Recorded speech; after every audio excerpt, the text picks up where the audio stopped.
In just a few minutes, the battlefield revealed something that once took weeks of fighting to understand clearly. Targets began appearing one after another within the same chain of attack, as if the battlefield was no longer divided into separate zones. What stands out most is the way Ukrainian UAV units are linking those strikes together, turning them into a continuous layer of pressure from the ground up to the low-altitude sky. When convoys are stopped on the approach routes, when radar begins to lose its sight, and when supply lines near the front are pulled into the same hunting zone, the picture that emerges is no longer a series of isolated strikes. So how is this chain of attacks actually being organized? And when from Vovchansk to Zaporizhzhia, from vehicles on the road to positions isolated near the front line, every link begins to face pressure from above. What does that reveal about the next stage of drone warfare? Let's take a closer look with military force. The first pressure on Russian forces begins before any assault is fully formed, because Ukrainian UAV units are now using fiber optic FPV drones to hunt vehicles while they are still moving toward staging areas. That shift matters because it changes where danger begins on the battlefield. Instead of waiting for troops to unload near the line, Ukrainian operators are striking movement on the roads, side tracks, and narrow approach routes that connect rear positions to the front. Fiber optic FPV systems are especially suited to this role. They provide very clear video, keep a stable connection during a fast chase, and are less vulnerable to electronic warfare than many traditional FPV drones. That allows operators to track a target longer, confirm what kind of vehicle they are following, and choose the best moment to strike. The footage shows Russian transport moving toward positions linked to future offensive action. Some vehicles are hit before troops can dismount. Others are struck before crews can spread out or prepare any usable combat order. This means Ukraine is not only destroying transport, it is disrupting the first stage of Russian battlefield organization at the exact moment when timing, spacing, and coordination are still fragile. In that narrow window, even a short delay can matter, because a unit that arrives late, scattered, or under sudden stress is already losing the coherence needed for an effective push. The military meaning of these attacks goes beyond the image of a burning vehicle. A convoy on the move is carrying more than men and equipment. It is carrying the timing of the assault, the supply needed to support it, and the momentum required to turn movement into pressure at the front. When that convoy is broken early, the attack behind it can start losing shape before the first serious clash even begins. That is why these strikes are so important. They interrupt the transition from movement to combat and force Russian units to react too soon. In practice, that means roads are no longer just routes to the battlefield. They have become part of the battlefield itself. This is one of the clearest signs that drone warfare is changing more than tactics. It is changing the rhythm of an assault from its opening minutes. These images therefore matter not only because they are visually striking, but because they reveal planning, patience, and a growing ability to hit Russian movement while it is still exposed. And once the vehicles are stopped in the open, the sequence does not truly end there, because the next targets are often the soldiers who are suddenly forced to leave the wreckage and search for safety on open ground. The second stage of the attack begins after the first hit, because a damaged Russian vehicle often becomes the start of a wider hunt, rather than the end of one. Recent battlefield footage shows cases in which Ukrainian FPV drones do not rush into the earliest possible strike. Instead, they stay with the moving target and wait for a moment that creates greater disruption on the road and in the nearby terrain. That choice matters because the aim is not only to destroy transport, but also to shape what happens to the soldiers inside it. A vehicle moving toward the front keeps men concentrated in one place. It also limits their options because the road fixes their direction and speed before the strike lands. Once it is struck, that concentration breaks apart under pressure. In that sense, the transport becomes more than a target. It becomes the trigger for a second phase in which exposed infantry can be tracked, separated, and attacked before they regain order. Once a truck or troop carrier is hit, the reaction on the ground is often immediate and predictable. The surviving soldiers jump out and run toward the nearest cover they can see. That may be a field edge, a shallow ditch, a patch of brush, or a thin line of trees beside the road. In earlier periods of the war, that kind of movement might still have offered some chance of survival. Now it often creates a new vulnerability. The men are no longer protected by the vehicle, yet they remain visible from above. Ukrainian reconnaissance drones continue circling over the impact area and follow the dismounted troops as they scatter. The result is that leaving the vehicle does not end the danger. It shifts the danger from the road to the surrounding ground, where each burst of movement can still be observed and answered from the air.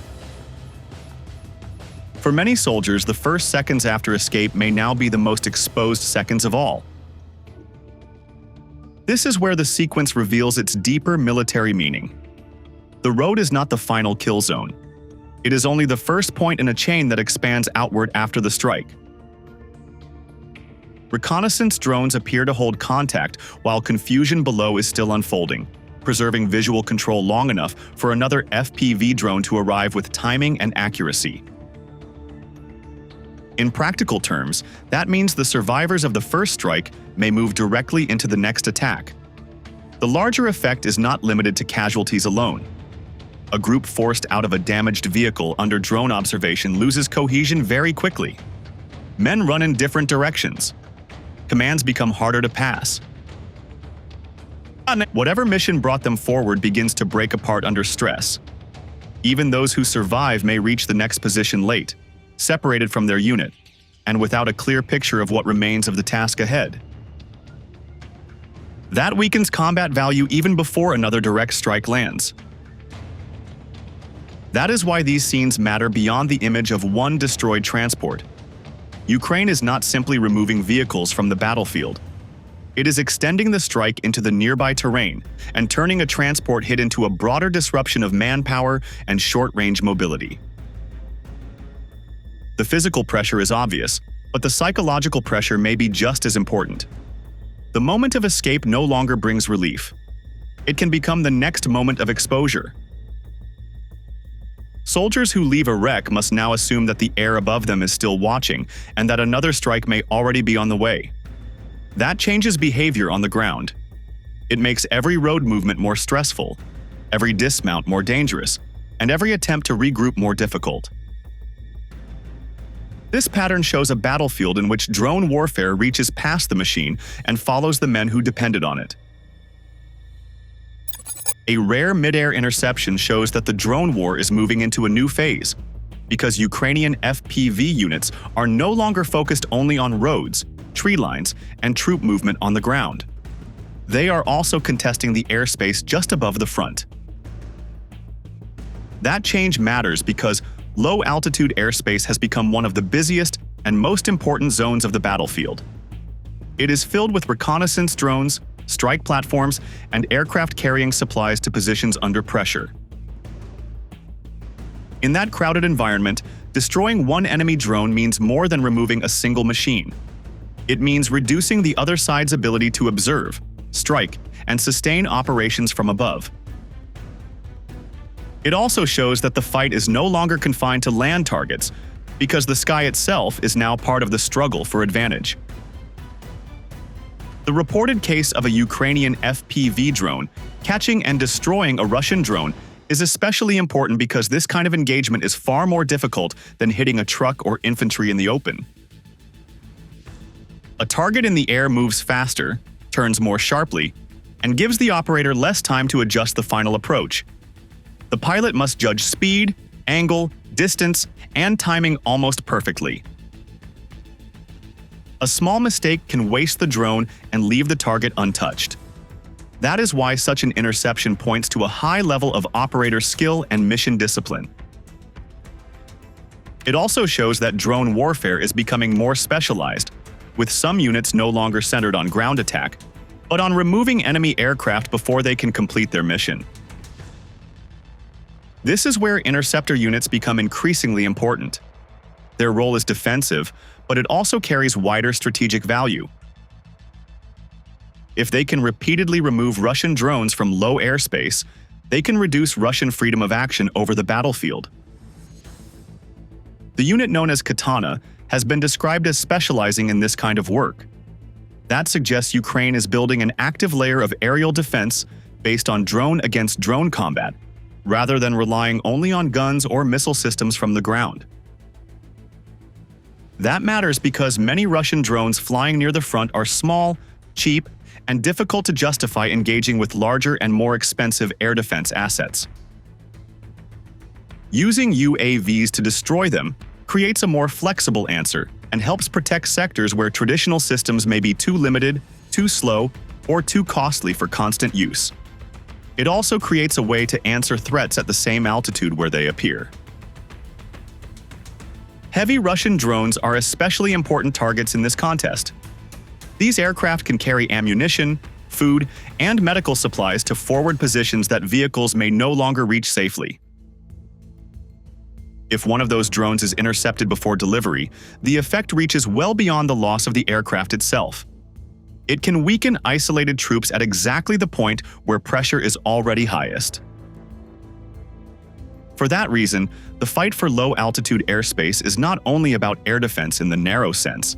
It is also about who can keep positions supplied, who can remain visible over the battlefield, and who can continue operating in the sky closest to the front. This is why the interception footage carries such weight. It suggests that control of the lower air layer is becoming a battlefield in its own right. Each successful interception strips away another tool that Russian forces use to keep forward positions functioning under stress. Yet that struggle in the sky is only one part of the pressure now facing Russian forces, because on the ground, Ukrainian FPV units are still working to squeeze the armored firepower that Moscow continues to send into combat. Russian armor is still being sent into combat, but the way it now appears on the battlefield shows how much pressure Ukrainian drone warfare is putting on it before the main clash even begins. Units such as Signum continue using FPV drones against Russian mechanized targets, including tanks hidden in field fortifications, caponiers, and positions along the edge of tree lines. Those locations are chosen for a reason. They are meant to shield armor from early detection while keeping it close enough to support infantry, deliver direct fire, and steady the advance of assault groups moving through dangerous ground. That alone reveals an important truth. Russia still needs tanks for frontline tasks that lighter vehicles cannot perform with the same effect. A tank brings protection, firepower, and battlefield presence that ordinary transport cannot replace. That is why armored platforms continue to appear even where Ukrainian drone activity is intense. The central problem is that concealment no longer guarantees survival. A tank hidden inside a prepared position may look safer from ground observation, but it remains vulnerable once reconnaissance assets detect its shape, its movement, or the disturbed terrain around it. From that moment, the vehicle is no longer simply concealed. It becomes a target under watch. This is where Signum's method matters. Ukrainian operators often use more than one FPV drone to secure a confirmed kill against armored targets, because a single strike does not always destroy a tank immediately.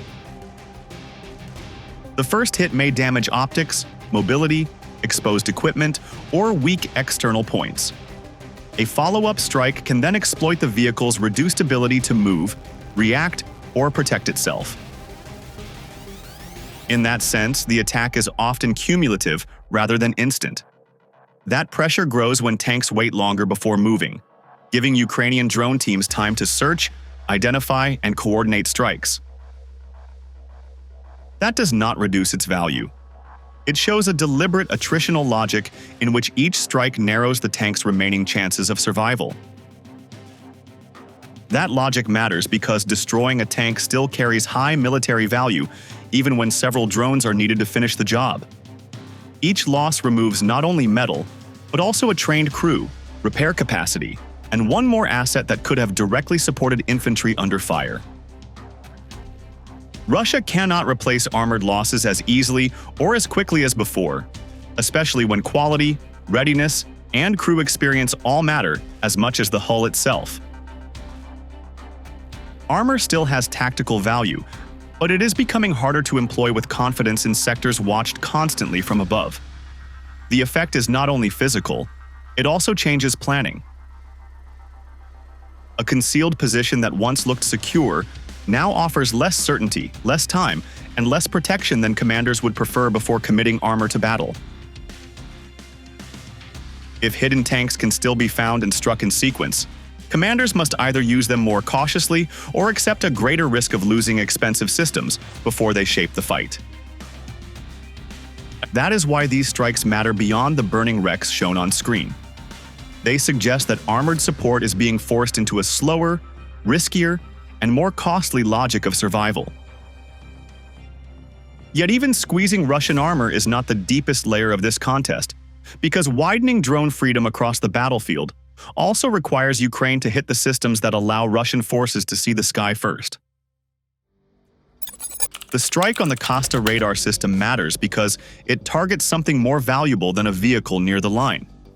It targets the layer of awareness that helps Russian forces understand what is moving through the air at low altitude before danger reaches them. That is why this attack stands out in the wider sequence of drone operations shown in the footage. It also fits public reporting from early March 2026 about Ukrainian strikes in the Zaporizhzhia sector against this type of system. The Kosta radar is designed to detect low-flying threats, including drones and cruise missiles, and to pass warning across a wider area. In practical terms, it helps create time. On a battlefield crowded with fast threats, even a short warning can shape a response. This means the radar is not just another tactical object. It is part of a sensor layer that supports defensive choices across the sector. The method of attack is just as important as the target itself. The footage suggests that the strike did not focus only on the radar station or its visible antenna. It also hit the supporting vehicle linked to data handling or command functions. That detail matters because a radar can survive physically and still lose much of its combat value. If the vehicle that processes, relays, or distributes the information is removed, detection alone becomes far less useful. A signal that never reaches the command chain cannot produce timely warning, and warning that does not travel cannot shape an organized response. In that sense, the strike appears designed to break both sight and transmission at the same time. That is a deeper effect than simply damaging one piece of equipment. For Ukraine, the result is clear. If the low-altitude warning layer is weakened, drone crews gain more room to move and more time to work before Russian forces can build a picture of the threat. For Russian forces, the effect may be more dangerous than the loss of a single radar vehicle suggests. Early detection supports faster decisions, and faster decisions often decide whether a threat is stopped, delayed, or allowed to pass. Once that support is damaged, pressure spreads across the wider battle space. Units may receive warning later than they should. Responses may become slower, less coordinated, and less precise. Some threats may slip through before the system can establish a clear picture of what is happening above the sector. That creates uncertainty at the exact moment when clarity matters most. This is why the Kosta strike reveals a larger battlefield logic. Ukraine is not only hunting what Russian forces send forward, it is also attacking the tools that help those forces see danger coming. That makes the drone campaign look more deliberate and layered than a chain of isolated hits. And once that warning layer is damaged, the rest of the battlefield becomes more exposed, because the troops and support network behind the line are left with less notice, less reaction time, and fewer chances to organize before the next threat arrives. The pressure in Vovchansk now reaches far beyond the moment of direct contact, because Ukrainian drones are shaping what Russian soldiers can do during rest, movement, and short repositioning near the line. Recent footage shows Russian infantry being detected while sitting under trees, crossing open ground, or trying to hide under anti-drone cloaks. The important point in these scenes is not only the final strike, but the continuous watch that comes before it. Reconnaissance drones appear able to hold visual contact over small human movements that once might have passed unnoticed at the front. That reveals a battlefield where exposure begins long before the attack drone arrives. It also shows the limits of personal concealment in terrain that offers little real protection. A cloak may help in some situations, but it cannot solve the larger problem of movement across open fields, thin vegetation, or positions with weak cover. Once a soldier is seen and tracked, the time between discovery and impact becomes a period of danger. This is why these cases matter beyond the image of one infantryman being hit. They show a system of persistent pressure that follows troops through actions that once felt routine, including resting, walking, or shifting from one position to another. The pattern becomes even more serious when the target list expands from individual soldiers to the support structure behind them. In the Vovchansk direction, Ukrainian drones are also striking ammunition caches, trucks, passenger vehicles carrying troops, and quad bikes used for short-range movement. That broadens the effect from manpower to the mechanisms that keep manpower supplied and mobile. A truck carries fuel, ammunition, or equipment. A car moves personnel. A quad bike provides speed over rough ground. An ammunition site supports future fire. If all of them are under pressure, then every stage of Russian activity in the area becomes harder to sustain. Quad bikes deserve special attention because they have become a practical answer to damaged roads and difficult terrain near the front. They are fast and flexible, but they offer almost no protection once seen from above. Taken together, the strikes in Vovchansk show that Ukraine is doing more than causing casualties. It is attacking the rhythm that allows Russian units to stay supplied, stay mobile, and stay organized under pressure. And when these links are viewed together, the picture no longer looks like separate raids, but like a form of warfare in which drones are moving toward the center of the battlefield system itself. Taken together, these battlefield images point to a deeper shift in modern war. Ukraine is no longer using drones only as support tools for isolated strikes. It is using them as a connected system that can detect, track, attack, and extend pressure across multiple layers of the fight at the same time. Vehicles are struck before they settle. Infantry remain vulnerable after they dismount. Armor is hunted in concealment. Radar is targeted to weaken awareness. Supply routes and battlefield sustainment are placed under direct threat. The result is not simply a higher number of successful attacks. The result is a form of pressure that reaches into the structure that keeps an army moving, informed, and supplied. If this pattern continues, drone warfare will not just shape single engagements. It will increasingly shape how forces organize movement, protect key assets, preserve combat endurance, and survive under constant observation on the modern battlefield itself. If this report helped you understand how modern warfare is evolving, consider subscribing to Military Force for clear analysis of global security and battlefield developments. Learning about war is not about glorifying conflict, but about understanding its consequences and why the search for peace matters. Subscribe to Military Force to stay informed about the forces shaping today's conflicts and the future of international stability.